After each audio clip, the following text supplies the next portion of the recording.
Okay, here we are with our piece of paper. So we've got our piece of paper, put the square edge down into there, get the joining side there. There's our exhaust port. Okay, now I'm just going to scribe on the piece of paper there. So what we need to do is we need to hold the piece of paper in there. So you can use a sponge, roll up a sponge, bit of sponge like that, stick it in there. You can, you can blow up a balloon inside there, put sand inside there and pack it up, whatever you want really. But just stick something in there to hold the paper in there. Okay. Put the square edge, like if you've cut a piece of paper, take the square edge and put it right down to the bottom of the port, because we're going to actually do two measurements here. I'm going to do scribe the line, and then I'm going to measure from the very top of the port to the top of the cylinder for another purpose, which I'll explain later. Now, all I'm going to do is just get a fine pen, and I'm going to go over and scribe the port here on there.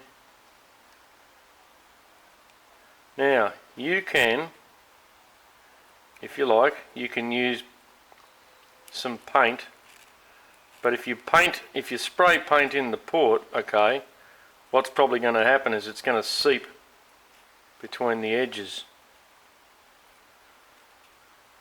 Alright, so what I would suggest if you're going to go for that approach is to get yourself a little brush, and maybe dab some paint on it, and then go into the corner and, paint the area.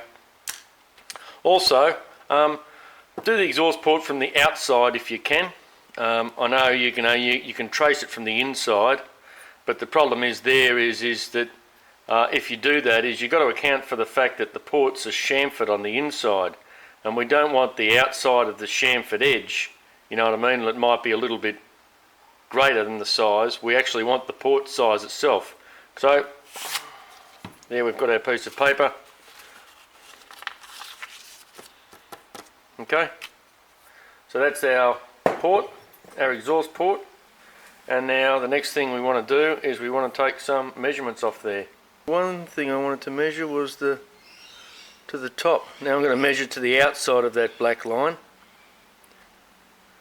I've got 23.6. So just take a piece of paper and write down your measurements. Okay, it's 23.6 is port to deck. The deck is the top of the cylinder. Okay. Next measurement we want to take is the total height of the port. Again, we'll go from the outside. 12.5 for the height. That's the total height. Width of the port. So 25.5 width. Now, you'll notice that it's got a curved top. Alright, what we're going to do is we're going to measure the curved top. We're going to take two measurements here, and you will see in the new version of software how this is done. So we've got from the edge, so we're just going to draw a line across there and assume that's a flat top port, okay, a curved edge. So now what we're going to measure is, we call this part the segment, okay, this little part here, this is the segment. Alright, so we want to take the segment height. So the segment height is from the inside of that line. 3 millimeters for our segment height. SH. Next thing we want to measure is the radius of our segment, or the radius of the top of our port. Okay, so you can use pretty much anything. I've found the old air filter, the rubber off the air filter, you see, that actually matches the edge of it like that. So that's okay. So we'll just take that. 57 millimeters total. So half of 57, 28.5. So 28.5 is our segment radius, SR. Okay, so now we know the radius of the top there. Then we need to get the 2 radii for the bottom of the port. And again, just use anything round shaped. And again, anything that just matches the radius there in the corner. It's a little on the large size. Yeah, that matches it.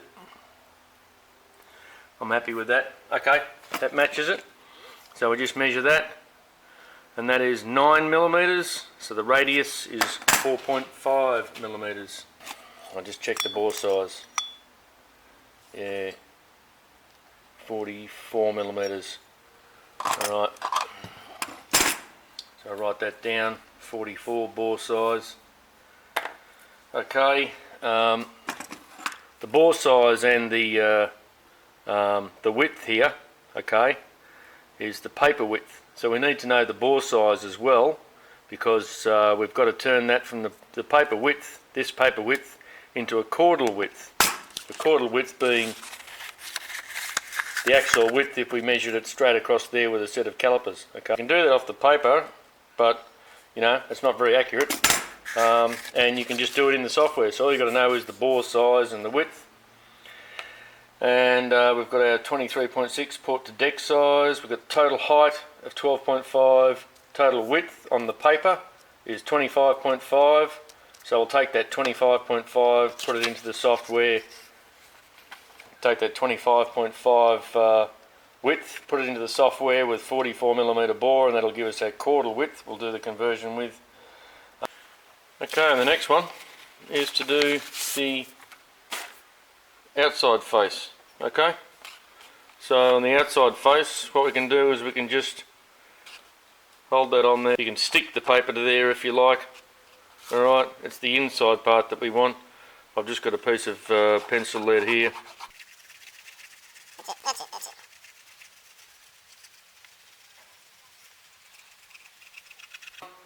Same thing applies as the previous one. We measure the width, the height, and then we put a line dissecting from the corner to the corner, and then we measure the segment height of this one. Okay, like I explained before. No need to repeat that, but we need both of these values for the inlet from the cylinder to the exhaust port to the outlet at the flange to put into our expansion chamber software, and I will be doing that in the next video and explaining a few things in the process of doing that. That'll be a separate video.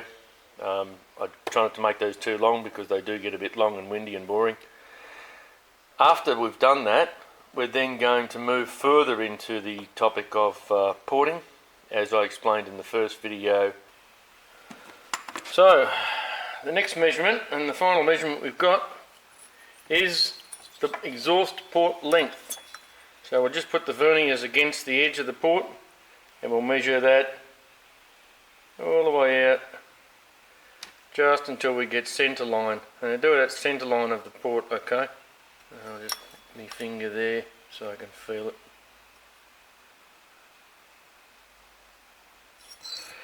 Rightio, 24 millimeters. So the port length is 24 millimeters.